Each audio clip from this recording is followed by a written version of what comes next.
Here at Auto Week on Speed Vision, we've taken on a new long-term vehicle. For the next 6 months, it's our everyday production truck, and we're ready to put it to use. Here's John Seneff to tell you about it.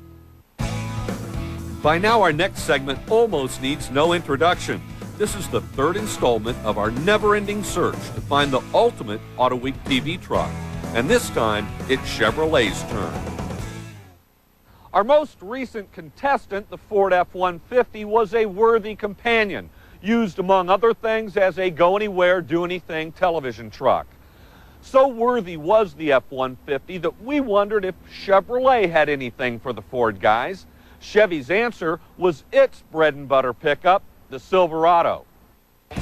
Although our Silverado is a 2001 model, Chevrolet debuted its new truck way back in 1999 to a pickup-hungry public that was none too easy to please. With stylish and driver-friendly entries from other domestic competitors like Ford and Dodge, Chevrolet put its typical truck owner under the microscope. Chevy's research revealed that truck drivers care mainly about utility and build quality, with attractive styling falling low on the list. We tend to disagree. Nevertheless, Chevy stuck to its guns and went with a less than radical redesign that brand loyalists would easily recognize as a Chevrolet truck. The same goes for the interior, which is fancy by no means. In fact, like the exterior, it's pure Chevy with no surprises.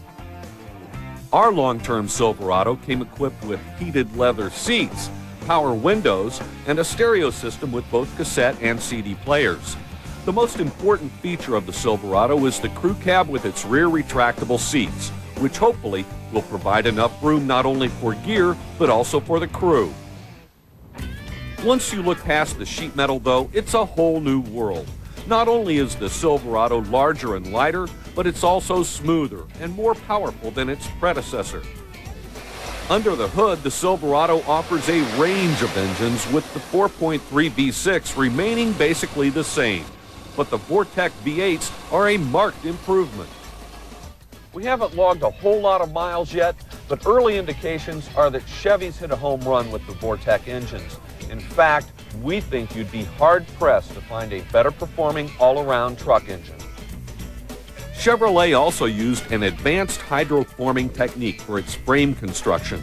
The result is a super sturdy three-piece frame that is stiffer and lighter than any truck frame that GM has ever built.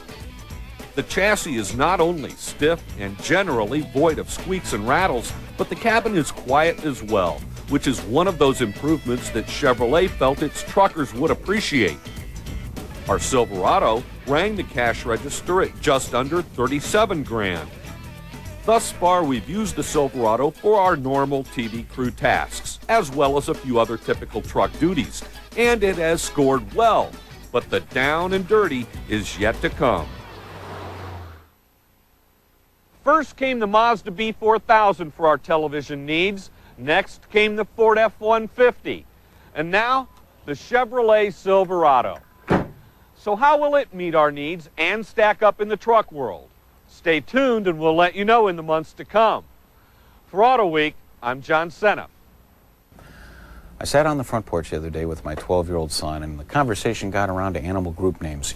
You know, like a pod of whales or a flock of seagulls or a herd of cattle.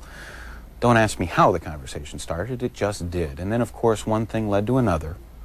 And we wondered why there were no car group names. You know, well, like a stampede of Mustangs, or a periodic table of neons, or a plague of beetles, or a gust of Scirocco's. Well, this became a little game between the two of us, and he came up with a heap of avalanches or a ring of Saturns. Very good. Even a keg of Mini Coopers. And I countered with a wrath of vanquishes, even a quiver of Lancers, and I'm trying to be hip, a mosh pit of vibes. Well, sure enough, young Jake topped me, because being 12, he's always thinking about gastrointestinal disorders and scatological humor.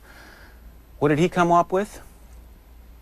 A flatulence of Pintos. After I smiled, I thought, game, set, match. But wait, there's more. Jordan Formula One team owner Eddie Jordan was talking about Eddie Irvine. He said, I was talking with Eddie, and he said one of his ex-teammates was out of Formula One because he was too nice of a guy. I reckon Eddie's going to be in F1 forever.